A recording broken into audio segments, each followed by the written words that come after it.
Welcome to the subject Business Intelligence. Today's session is session number 16 and the topic is OLAP, that is Online Analytical Processing. Today we shall take part 1 of this and next part we'll take up in the next class. OLAP stands for Online Analytical Processing. Point number 1, OLAP differs from traditional database in the way data is conceptualized and stored. In OLAP, data is held in the dimensional form rather than relational form. Students, you have seen OLTP, there data is stored in terms of tables, okay, but in OLAP it is stored in dimensional form rather than the relational form. Point number 2, OLAP's lifeblood is multidimensional data. So multidimensional data is very important from OLAP point of view because OLAP stands for online analytical processing, and for analysis multidimensional representation of data is important. Point number 3, OLAP tools are based on the multidimensional data model. Point number 4, the multidimensional data model views data in the form of data cube. Point number 5, the data in OLTP is always, that is online transaction processing, we studied in the previous case, is always voluminous and hence cannot be useful for decision making. Students, you very well know large data or voluminous data, okay, doesn't give any intelligence. It should be concise and okay, it should be put in simple table. Point number 6, but in case of OLAP, the data is represented up to 3 dimension is useful. Point number 7, students note, for all the discussion in this topic of OLAP, data in the base table, that is table 3.3, sample data of all goods store for the year 2001 given in the textbook is taken as reference. Students, there is one big table, table number 3.3, it is given in the textbook, so that I have not copied here, but most of the data is based upon this and I have taken only relevant data which is useful from online analytical processing. Point number 8, interested students can refer in textbook all the tables, namely table 3.4, table 3.5, table 3.6, table 3.7 are based on data given in table 3.3, and this table 3.3 is available in the textbook. Now we will take up one dimensional data. The below given table 3.4 displays data by section. So section is one of the dimension which is one dimensional data. Students, figure you will find in the next slide. Although table 3.4 shows data in two dimension, that is horizontal and vertical, as you can see it, in OLAP it is considered to be one dimension as we are looking at sales amount from one particular perspective, that is by section. So students, here we are concentrating upon sales amount and the angle through which you are looking is section wise. So it is only one dimensional. This is the table. You can find here left hand side section, right hand side sales amount. So there in the section there are four sections: infant section, kids section, men's section and women's section. So infant sales amount is 22,124, kids is 34,070, men is 18,313 and woman is 16,941. So it is only one dimension because we are looking at the sales amount from section point of view. One-dimensional data continuing the discussion. We may also look at the data from another perspective, for example, say product category name. So this figure is also given in the next slide. This is also representation of data in one dimension, as we are looking at the sales amount from one particular perspective, that is by product category name. Students, you can find here table 3.5 one dimensional data by product category name. So there are two product category names. One is accessories, clothing, which are represented on left hand side, and on right hand side of the table you got sales amount.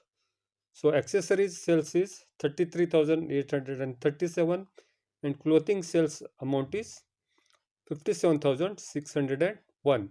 So this is also one dimensional data because we are looking at the sales amount from one dimension, that is product category name. 3.6 table 3.6 one dimensional data by year quarter. So there is one more dimension called as year quarter. We may look at the data from a different perspective, say by year quarter. So in a year there are four quarters: quarter 1, quarter 2, quarter 3 and quarter 4. Each quarter stands for 3 months of a year. So here in the table in the left hand side we got product category name and sales amount on the right hand side. In the product category name we got four quarters: quarter 1, quarter 2, Q3 and Q4. In Q1, that is quarter 1, sales is 16,924. In second quarter it is 22,046. In the third quarter it is 26,663, and in the fourth quarter it is 25,815. So this is one more one dimensional table. Now we'll take up two dimensional table. So topic 3.2.2 two dimensional data. Representing data in one dimension was easy, but point number 2, but sometimes there is need to look at the data from two dimensions, say year, quarter and product categories. So there we can consider the data from two angles or two dimensions. Here we are considering by year, quarter and product categories. Table 3.7 shown in the next slide shows the data in two dimensions, that is year, quarter and product category name. So students, here you got table 3.7 two-dimensional data by year, quarter and product category name. So students, in this you have found four columns. Okay, first column is year, quarter, second is accessories, third is clothing and sales amount is fourth column. And rows we got Q1, Q2, Q3, Q4 and total. So in quarter 1 accessories is 7,041, clothing is 9,883 and total sales amount of this quarter 1 is 16,924.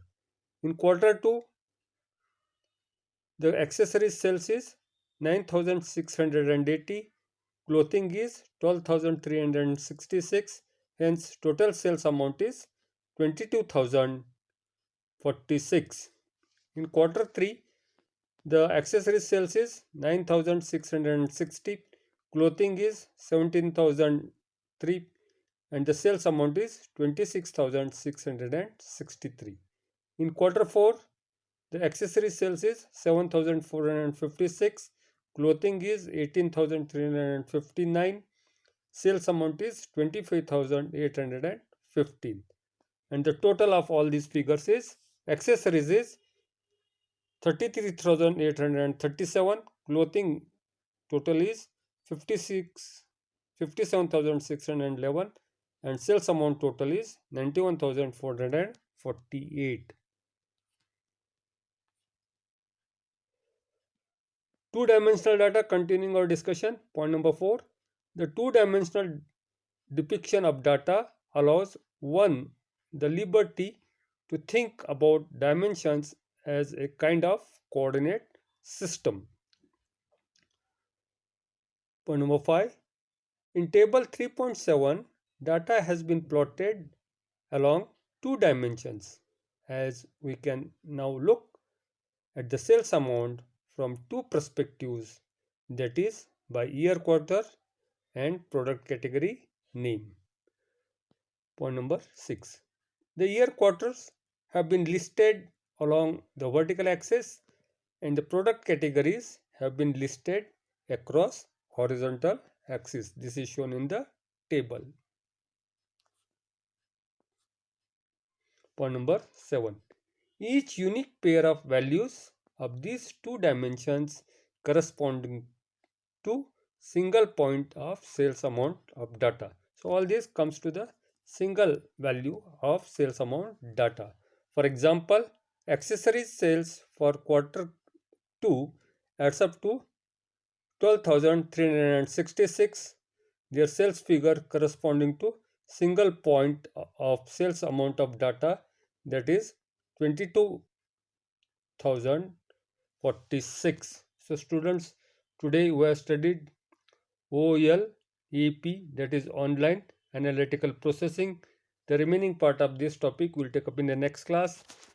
I'll be sending PDF of this. Please write it in the notebook and you study once. Then you will easily understand it. Thank you.